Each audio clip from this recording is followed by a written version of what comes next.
Jobs are getting took up, man. You know, all these, you say our factory needs 50 people. That could be 50 Americans that don't have a job. Instead, the Asians, they take exactly all those 50 spots, man. So that's 50 people that don't have a job. As I previously reported to you all, there was a little town hall meeting in Springfield, Ohio last night. Now, this town hall meeting was live streamed on social media. It was live streamed on YouTube, and even some mainstream news outlets had live feeds of this town hall meeting, where people of Springfield, Ohio were speaking out about the problems in their community. Meanwhile, I wake up this morning and other mainstream news outlets are still claiming that there is nothing happening at all in Springfield, that this is just a big conspiracy. They're doubling, tripling, quadrupling down on that lie. And I know I've said this before, but I gotta say it here again. How bold are these people? How bold do you have to be to look someone in the eyes and lie about what's happening in Springfield? How bold do you have to be to sit down on national television, live in front of millions of people, and tell them there's nothing happening in Springfield when we have all of these videos, the Springfield City Hall meetings, the City Commission meetings, they're all recorded. We have hours upon hours of footage of people from Springfield, Ohio, speaking out about these problems. And if that's not enough, we got police reports too.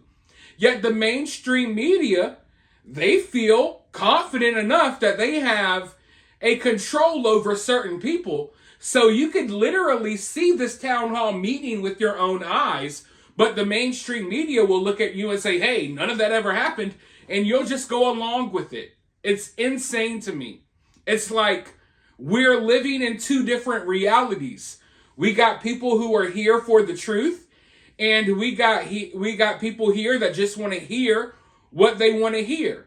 And they're brainwashed by the legacy media and certain politicians. But you see, what they're so desperately trying to do is they're trying to turn this into a conversation about Donald Trump. They're hoping that people's hatred for Donald Trump will blind them to the fact that these are real issues. But this is not a conversation about Trump. This is a conversation about the people of Springfield, Ohio. I don't give a damn if Trump ever mentioned Springfield, Ohio at all. I would still be here talking about this issue. Because regardless of what Trump says or not, this issue is still real. And the people of Springfield, Ohio are still having to deal with all of this madness. One woman we heard from during the town hall stated that her daughter was chased by people with machetes, by immigrants with machetes, and that nothing was done about it. They called the police. The police didn't even show up on time. They show up super late, and they don't even file an official report. So a lot of people have been asking, where are all the police reports from Springfield? The police aren't doing their job. The police do their job when it comes to the regular citizens, but when it comes to the Haitian immigrants, they're told to stand down. They don't stop them in traffic when they're riding around without a license plate, without car insurance. You got, from what this woman claimed yesterday, you got Haitian immigrants chasing little girls with machetes. The police aren't showing up to the 911 calls until hours later, and they're not even documenting this stuff because they don't want to leave behind a trail that people can look at so they can acknowledge this problem and stop this problem from happening other places. And the city officials, the mayor, and a lot of the more powerful people in Springfield, Ohio, they're making mega amounts of money off of these immigrants. And that's something we'll have to talk about in a future video. But as of right now, it's becoming more and more undeniable that there is a problem in Springfield. So now, the powers that be, the mainstream media, and some of you all that will appear in my comment section, the conversation is changing from denying that anything is happening in Springfield to just labeling people with all types of labels if they acknowledge the problem. So now they're saying, oh, the people of Springfield are bigots, they're ists. They're big bad ists that just hate people because of the color of their skin. Even though there's plenty of black people in Springfield, Ohio, speaking about this problem as well. Now, when it comes to people like me, listen, I will take the arrows. I will take the darts. I'm okay with people saying mean things about me. I'm okay with people thinking bad things about me. I'm okay with people placing false labels on me. I'm tough. I can take it. I'm dedicated to the truth.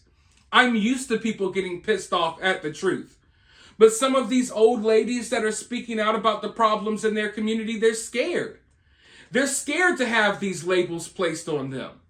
You know, these women in their 60s and 70s, when you call them a bigot or you say they're a racist or something, it really hurts. It really hits deep for them because these words used to actually mean something in their day. Those words, those labels don't mean anything anymore, especially not to someone like me, because in the modern day, anyone you disagree with is now an ist or a bigot or a phobe or what have you. So I don't care about those labels. But a lot of the older people in Springfield, they do care about those labels. So they're being intimidated not to speak out.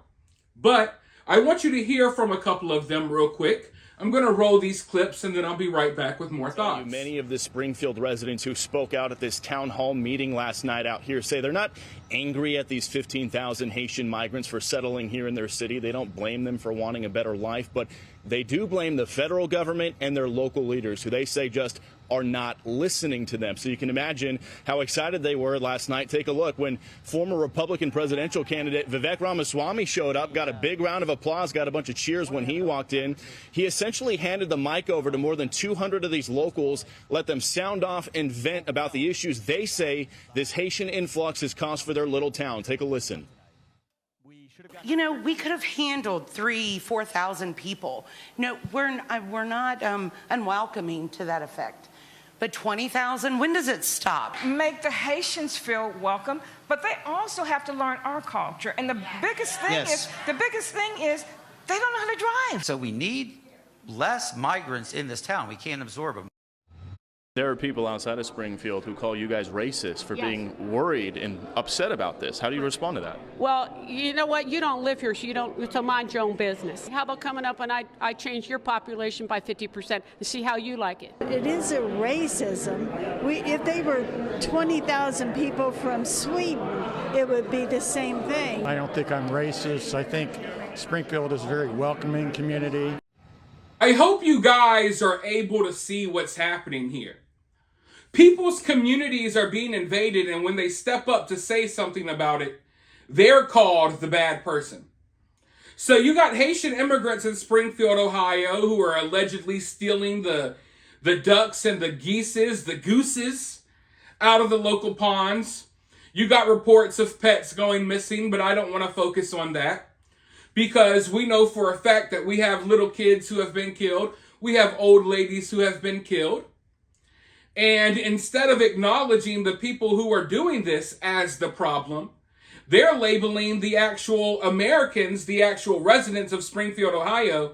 They're saying that they're the problem. So you could be a law-abiding citizen that's lived in your town forever, never did anything wrong. All of a sudden, they ship in 1,000 criminals, and in this case, 20,000 people, a lot of which are criminals fleeing from a civil war. They flood your freaking city, your town with them, and then they demonize you. You're the bad guy, not the people invading your community, killing the women and kids and the pets. No, you're the bad guy for speaking out about it. So this is kind of just a sample of what's coming to America. What's already in America. If you live in a place that's not impacted or affected by this, then eventually you will. And make no mistake about it, you see how things have shaken out in Springfield. When that time comes, you'll be labeled the bad guy.